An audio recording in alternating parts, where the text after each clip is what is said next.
उधार हो जाए। लक्ष्मण जी देखते हैं आग बबला हो गए, बोले अरे ये तो धीरे धीरे समय को बर्बाद कर रहा, ये पहले अपने तक था, फिर बाल बच्चा पत्नी, हाँ अब तो पितरी के तारण में लगा हुआ है। तो तुरंत तर्कस से बाण निकाले, बोले अभी ये नहीं छोड़ेंगे इसको जाए।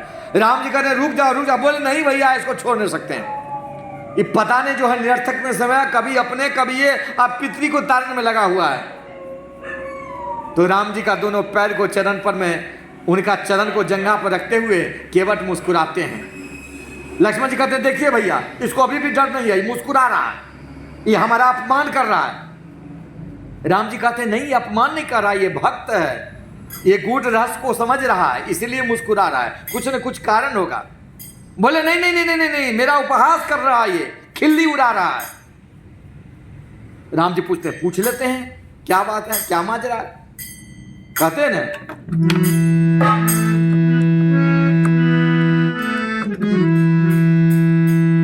तेरे गलियों में है आना जाना, तेरे गलियों में है आना जाना, बस यही बात जबाने को बुरी लगती है। ऐसा कर घुमाइए, बंद कर दीजिए वो, तेरे गलियों उसी में उसको बंद कीजिए ना, देखिए उसको दूरी रखिए, तो दूरी करिए ना थोड़ा, हाँ अब उसको सटाइए। तेरे गलियों में है आना जाना, तेरे गलियों में है आना जाना, यही बात जमाने को बुरी लगती है। तेरे गलियों में है आना जाना, यही बात जमाने को बुरी लगती है।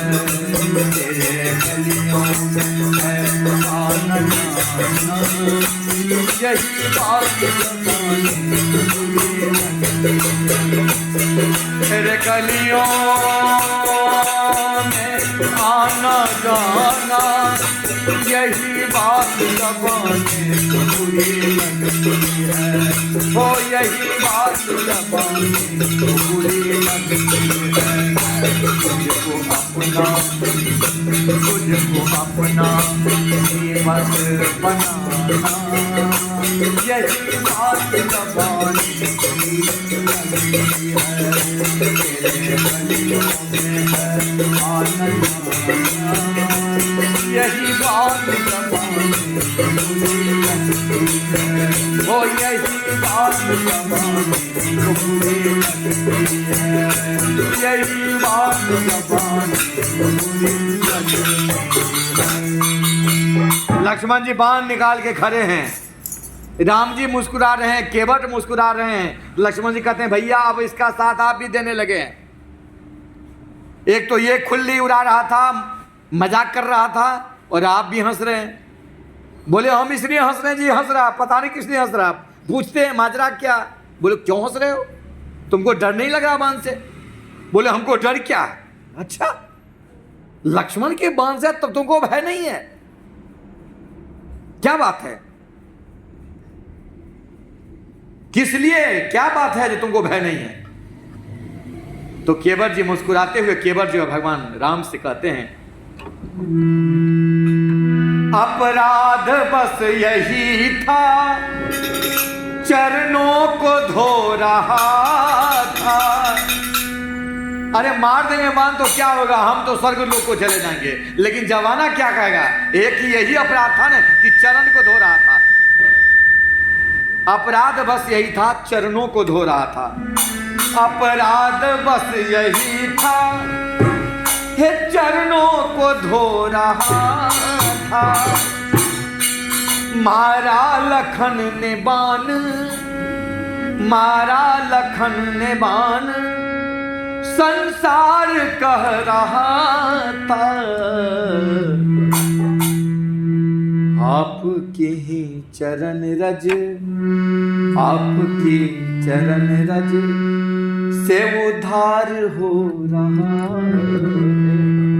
बोले प्रभु मार देंगे तो क्या होगा, मेरा तो मुक्ति मिल जाएगा। लेकिन जमाना इन्हीं को दोषी ठहराएगा। अरे यही तो अपराध था जो चरण को धो रहा था, कोई गड़बड़ तो नहीं कर रहा था। आजकल तो लोग देखते हैं गड़बड़ी कर देते हैं, बरी हो जाता है। बहुत कम ऐसे गड़बड़ करने वाले हैं जो जेल जाते हैं।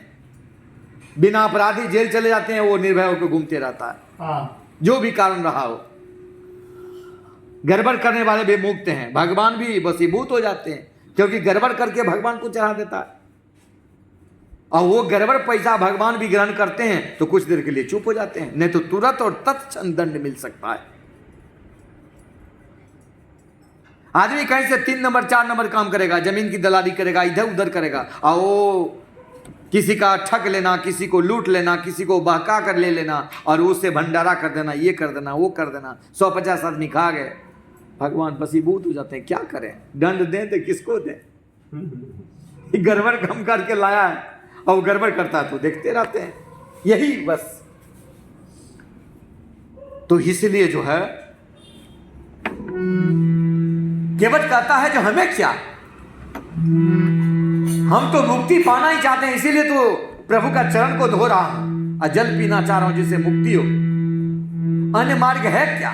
मुक्ति साधारण वस्तु तो दे मुक्त होना, धर्म अर्थ काम और मोक्ष, ये 4 पुरुषार्थ जो है वो बिरले को प्राप्त होता है, सबको थोड़े प्राप्त होता है।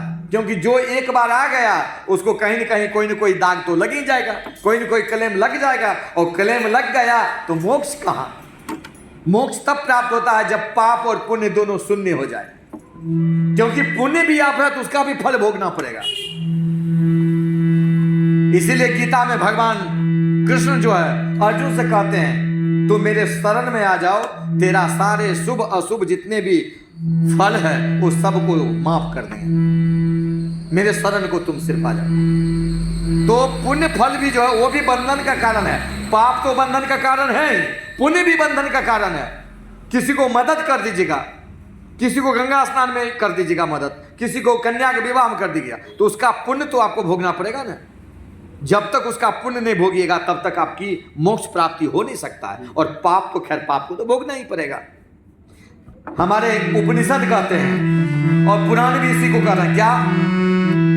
अवसमेव भोक्तम वयम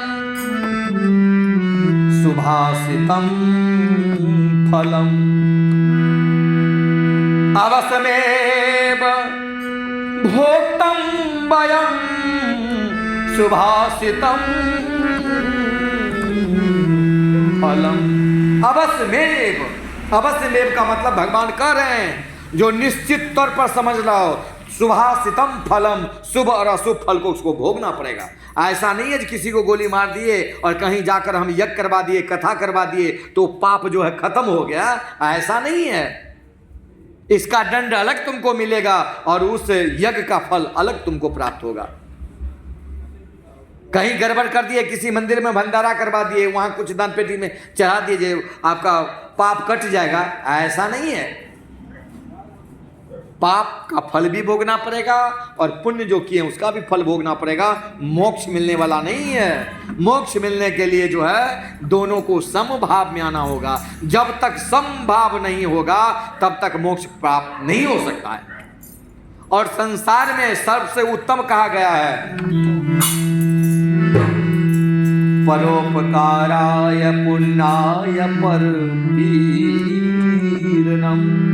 दूसरे का उपकार करने से बढ़कर कोई पुण्य नहीं है, दूसरे को कष्ट देने से बढ़कर कोई पाप नहीं है।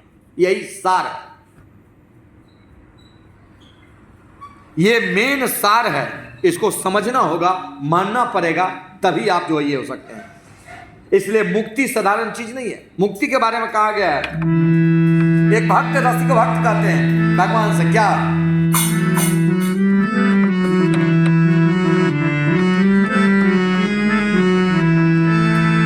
हे बांके बिहारी लाल बोलो क्या लोगे, माने आप क्या लीजिएगा जिससे मेरे मुक्ति को प्राप्त हो जाए। हम क्या लीजिएगा? और ये सोचिएगा कि धन दौलत ये देने से हो जाए तो मेरे पास कुछ नहीं है, ना धन है ना दौलत है, तब भी मुक्ति कैसे हो, ये उपाय बताइए। हे बांके बिहारी लाल। बदलिएगा, आप आइएगा, क्यों नहीं? अब बजाइएगा, कहते हैं तो सबको थोड़ा सा मौका दीजिए। जाइए।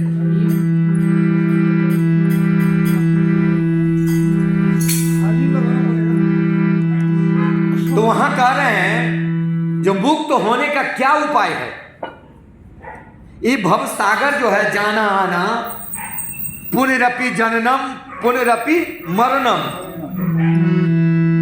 पुनरपि जननम पुनरपि मरणम,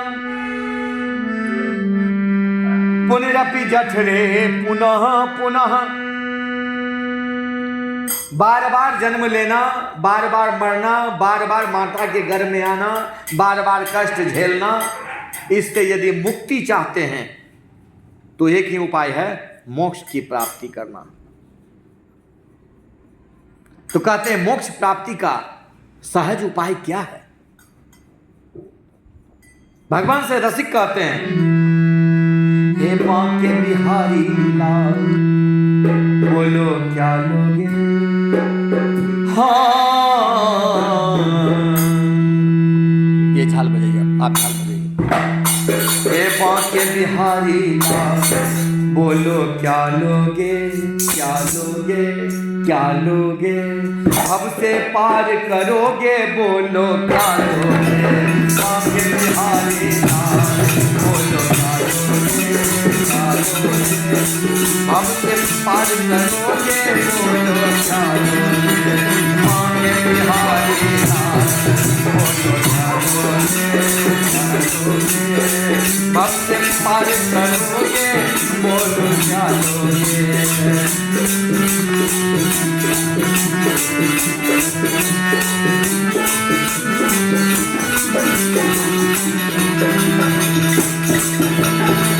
धन और दौलत कुछ भी नहीं है मेरे पास।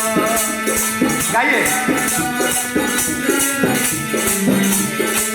ओ धन और दौलत कुछ भी नहीं है मेरे पास। धन और दौलत भव से पार करोगे, बोलो क्या लोगे? बिहारी लाल, बोलो क्या लोगे? भव से पार करोगे, बोलो क्या लोगे?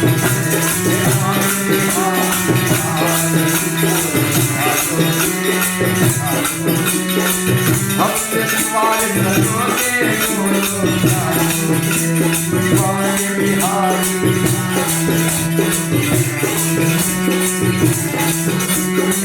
भव से पार करोगे, और कहते हैं क्या दें आपको? तन भी तेरा, मन भी तेरा, सब कुछ तेरा है। तन भी तेरा, मन भी तेरा, सब कुछ तेरा है। तन भी तेरा, है भी तेरा, सब कुछ तेरा है। तन भी तेरा, मन भी तेरा, सब कुछ तेरा है। जग भी तेरा, धन भी तेरा, सब कुछ तेरा है। चरण के रज में लगा लो, बोलो क्या लोगे? क्या लोगे? चरण की रज में लगा लो, बोलो क्या लोगे? भव से पार करोगे, बोलो क्या लोगे? बिहारी लाल, बोलो क्या लोगे? क्या लोगे? भव से पार करोगे, बोलो क्या लोगे? बांके बिहारी लाल, बोलो क्या लोगे?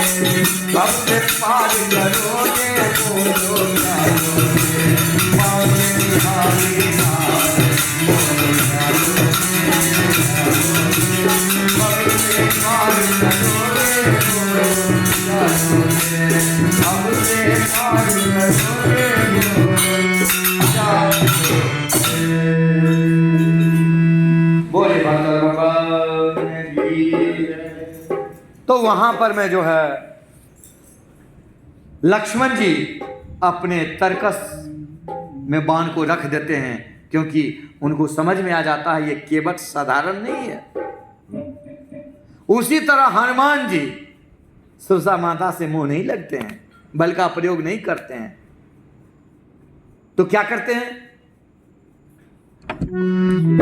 हे अति लघु रूप धरहु हनुमंता,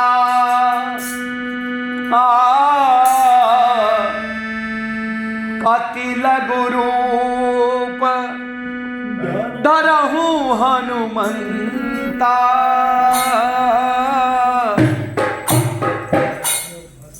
अति लघु रूप धर लेते हैं और तुरंत मुख में चले जाते हैं सुरसा माता को और बाहर आ जाते हैं। अब विशाल काय मुंह पहाड़ से बड़ा, तो जितना खुलेगा उतना बंद करने में भी तो टाइम लगेगा ना। तो जैसे मुख में जाते हैं सुरसा माता देखते हैं मुख में जल्दी से उसको खाएं, लेकिन उतना मुंह को बंद करने में समय लगेगा। जब तक मुंह बंद करते तब तक हनुमान जी बाहर और हाथ जोड़ लेते हैं, माता ब्रह्मा का मान को हम खाली नहीं जाने दिए, आपके मुख में चले गए लेकिन आप खाए नहीं थे, मेरा क्या दोष है? आपके मुख में तो गए थे, ब्रह्मा का मान झूठा नहीं हुआ, आप नहीं खाए तो मेरा क्या दोष है? तुरंत सुरसा माता अपने रूप में आ जाते हैं और कहते हैं कि वास्तविक हम देव माता हैं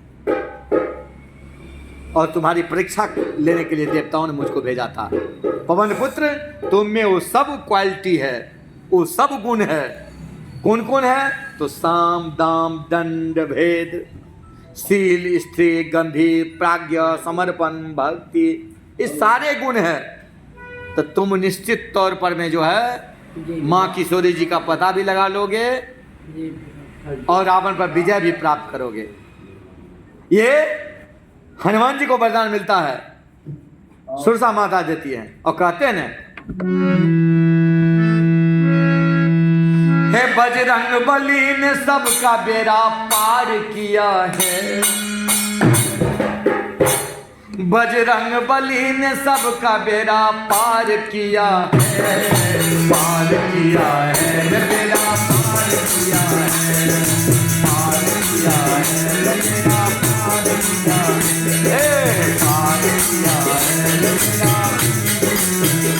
और बजरंग बली ने सबका बेड़ा पार किया है, बजरंग बली ने सबका बेड़ा पार किया है, पार किया है, बेड़ा पार किया है, पार किया है, बेड़ा पार किया है।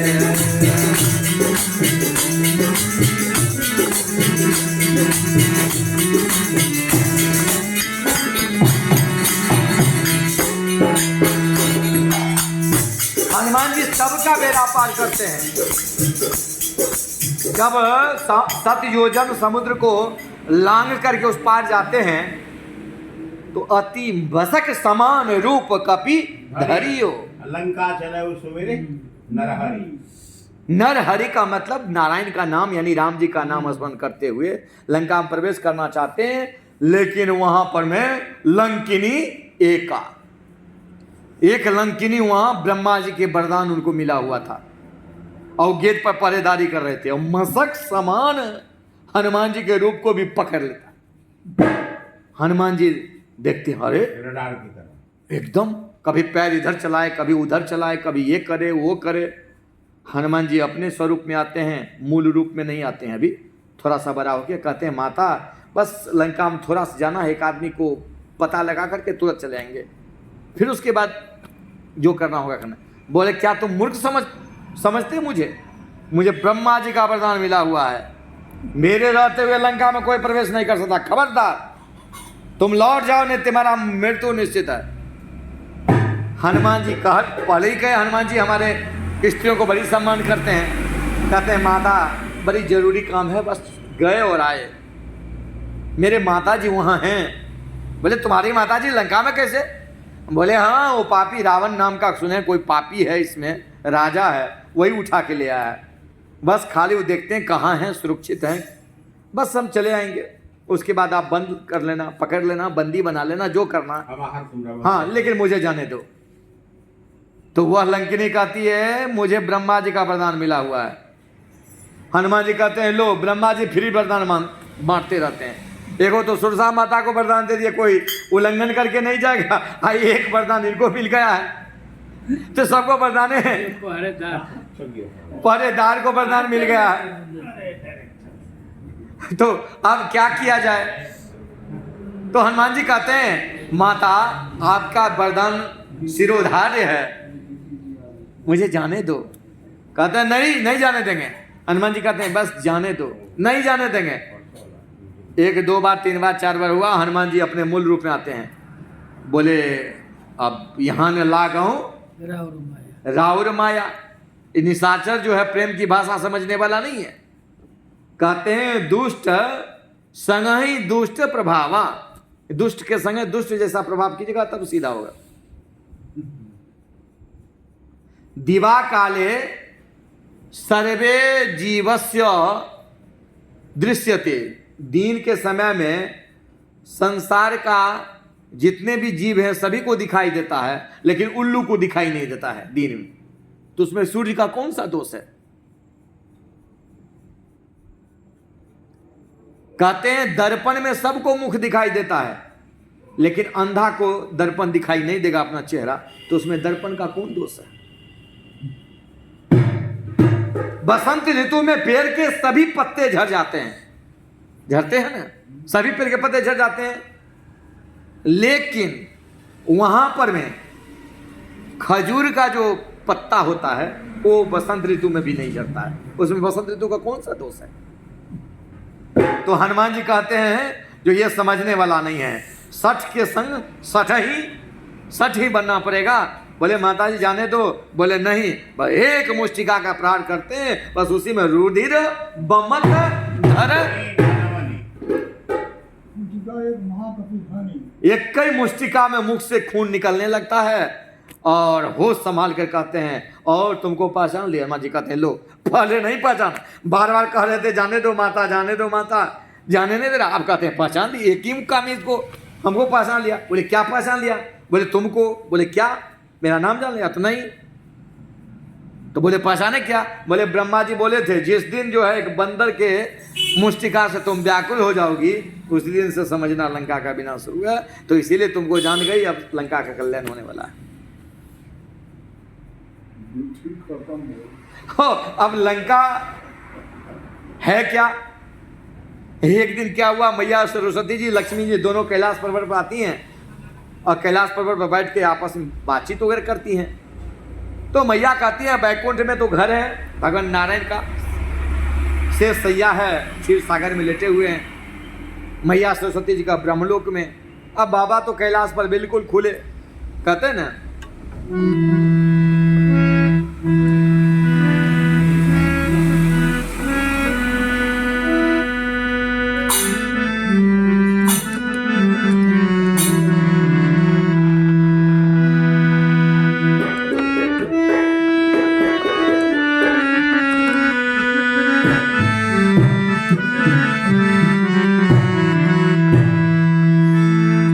जंगल पहाड़ बीच, जंगल पहाड़ बीच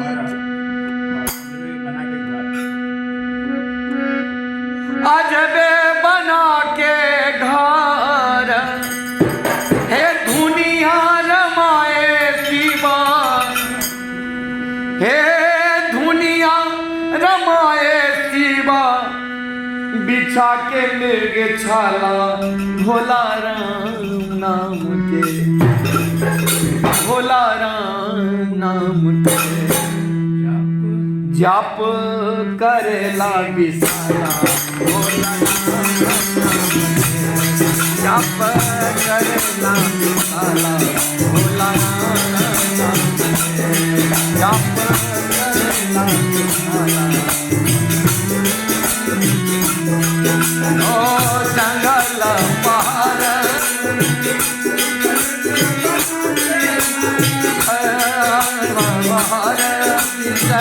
जंगल पहाड़ जंगल पहाड़ जंगल पहाड़ अजबे बना के घरा, हे दुनिया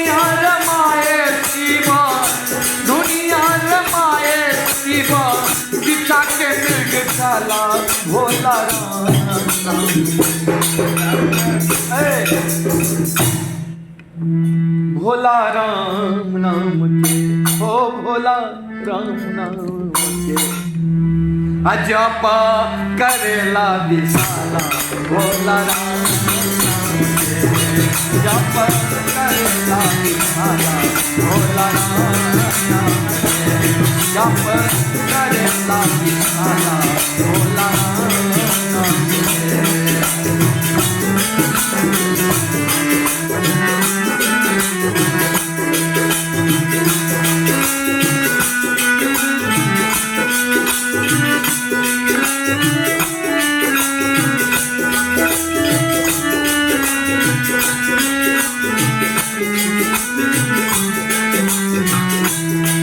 भोला राम नाम के, जप करेला विशाला, भोला राम नाम के, जप करेला विशाला, भोला राम नाम के, जप करेला विशाला, भोला राम नाम के। अब वहां पर मैं आसन लगा के मृगा छाल बिछा के राम नाम का उच्चारण करने वाले बाबा को घर द्वार से क्या लेना देना। कहते हैं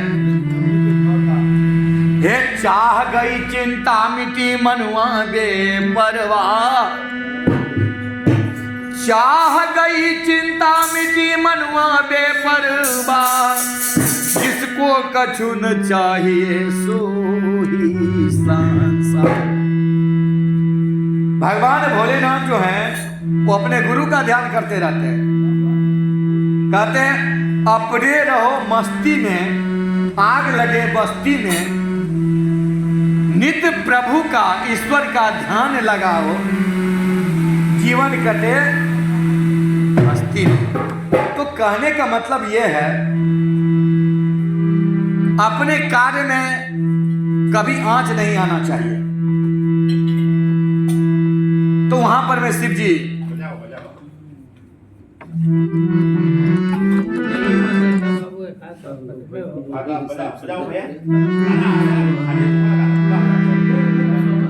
अब बाबा जो है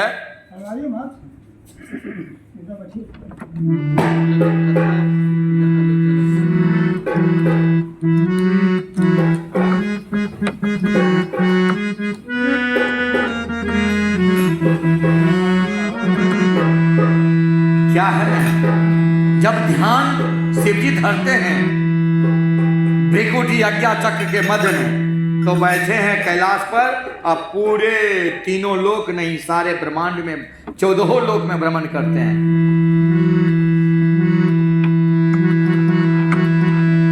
छाप तिलक सब छीनी रे तो से नैना मिलाई,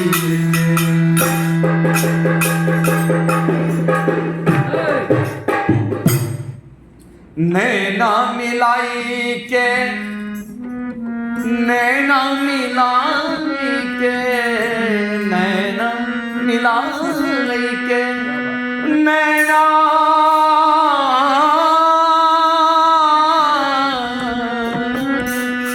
नैना नैना नैना नैना, छाप तिलक सब तो नैना छाप तिलक सब नैना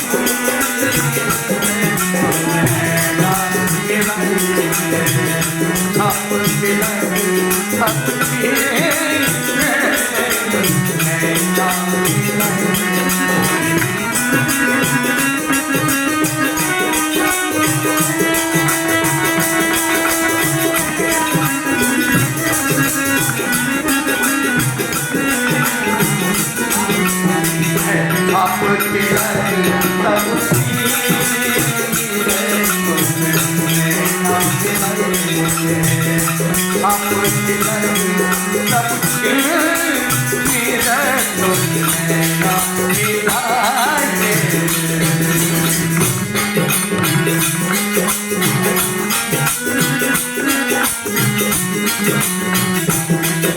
क्या बात है।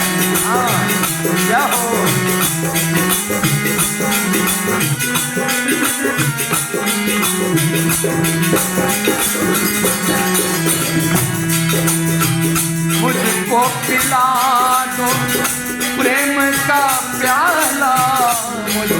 पिला दो, प्रेम का प्याला, हाँ प्रेम का प्याला,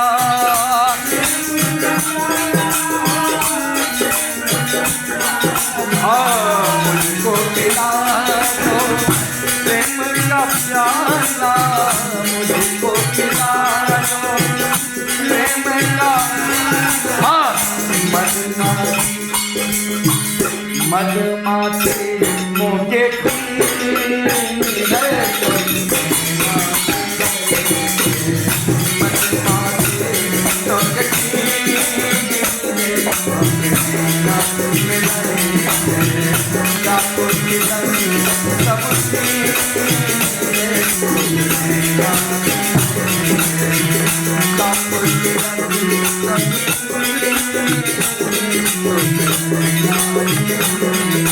नैना नैना नैना, हाँ नैना नैना नैना नैना नैना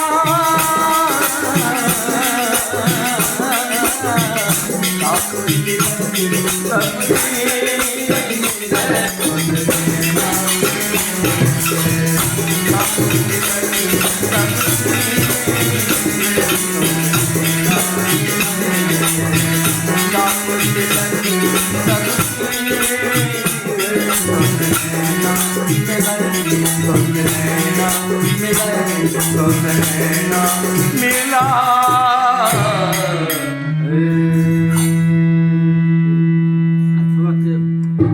बोलिए शंकर भगवान की।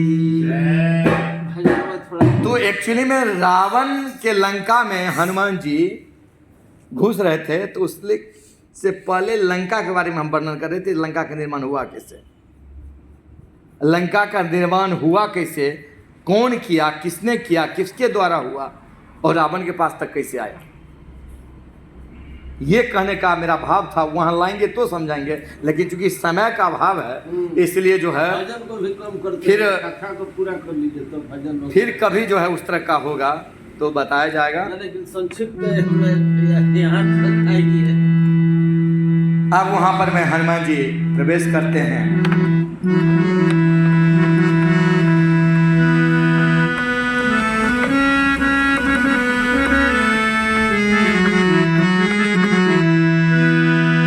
हनुमत चली हो दिले रावण के राजधानी में, हे हनुमत चली हो दिले रावण के राजधानी में।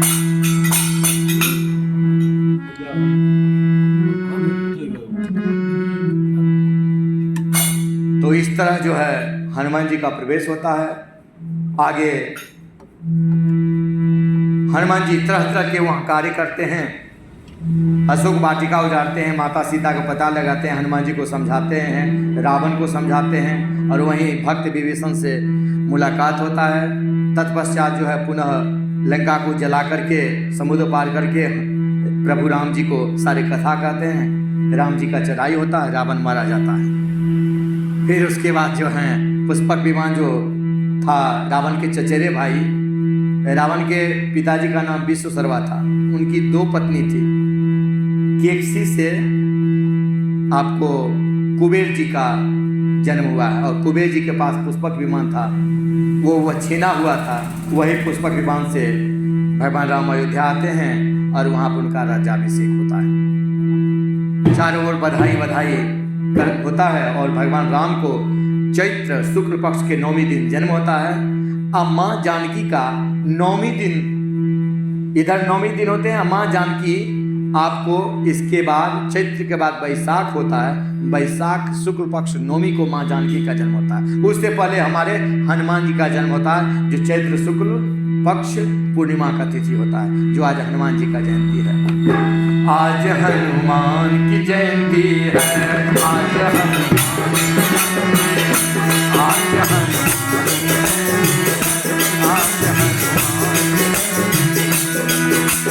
लगता है सारे जैसे, लगता है सारे जैसे, देवताओं में हलचल है, आज हनुमान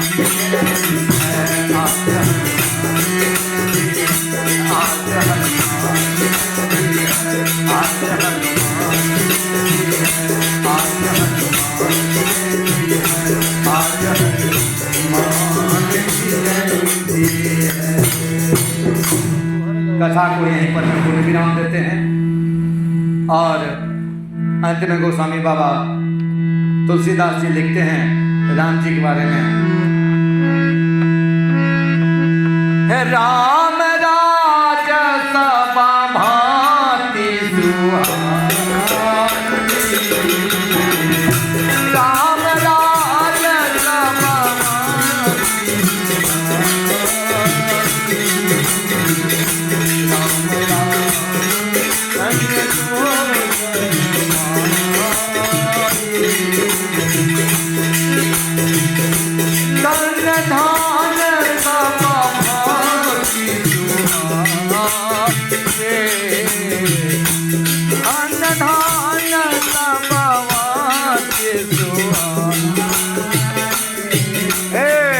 जप तप कर है ऋषि मुनि सारे, जप तप कर है ऋषि जप तप कर है ऋषि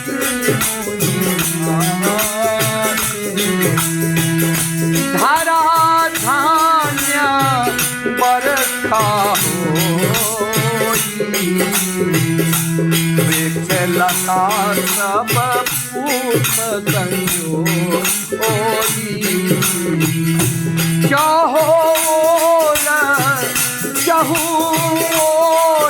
सकल सुखदाई, राम राज सब माति सुहाई, राम राज सब भांति सुहाई। आप लोग भजन गाइएगा। हनुमान जी वाले उसको हर वही उनका सिखाओ सवाल, इसके बाद में वो गाते हैं बहुत जरूरी हम उसको। अब आज की कथा को यहीं पर विसर्जन देते हैं। कथा का एक उद्देश्य ये था, क्योंकि लोग जो अपने पास रहते हैं, अपने संगी संबंधी के पास रहते हैं, हर एक व्यक्ति को अपने पुत्र पर, अपने पत्नी पर, अपने पति पर, अपने परिवार पर पूर्ण विश्वास नहीं होता जो इस लायक हो। वो कितनों लायक हो जाए तो उसको निगलेक्ट की ही दृष्टि से देखते हैं। तो ये कथा सार है जो लोगों तक पहुंचे, लोग समझे। यदि हनुमान जी की कृपा होगा तो इस कथा का मेन अभिप्राय यह है जो आप लोग भविष्य में चलकर अथक प्रयास से बाहर के लोग यहाँ आ जाते हैं, चारगो के यहाँ के लोग को पकड़ करके और सारे जगह से पैसा एकत्रित करके कथा करवाते हैं, लाखों लाख लेके चले जाते हैं और न इस समाज का कोई समस्या का हल होता है, न इस समाज का कोई कल्याण होने वाले हैं, बस मनोरंजन का केंद्र होता है। ये ना हो, भविष्य में आप लोग भी अथक प्रयास करेंगे और चंदे से हो एकत्रित करके इस तरह का राम कथा जरूर रखेंगे। ऐसे हनुमान जी की कृपा से, प्रभु राम जी की कृपा से यत्र तत्र, चाहे नामकुम हो, कहीं बार में हो, कथा का भले कम मात्रा में हो लेकिन साल में 2-4 कर ही देते हैं। प्रभु की इच्छा है जहाँ बसहूँ तहाँ सुंदर देशु, जहाँ पर प्रभु ले जाते हैं वहीं राममय हो जाता है। जब तक कथा होता है तब तक आनंद आता है, क्योंकि जिह्वा रानी भले आपको कथा श्रवण कराएं लेकिन वो शुद्ध हो रही है, पुण्य हो रही है। और जब तक कथा करते रहते हैं वक्ता व्यास, तब तक उनके मुख में अमृत की वर्षा होती है, गंगा प्रवाहित होती है। और जब तक ये कथा चलता रहता है, मेरे मुख में गंगा का प्रवाह था, अमृत में था, तो हम अपने आप को धन्य समझते हैं, आनंद समझते हैं। जय जय जय सीताराम।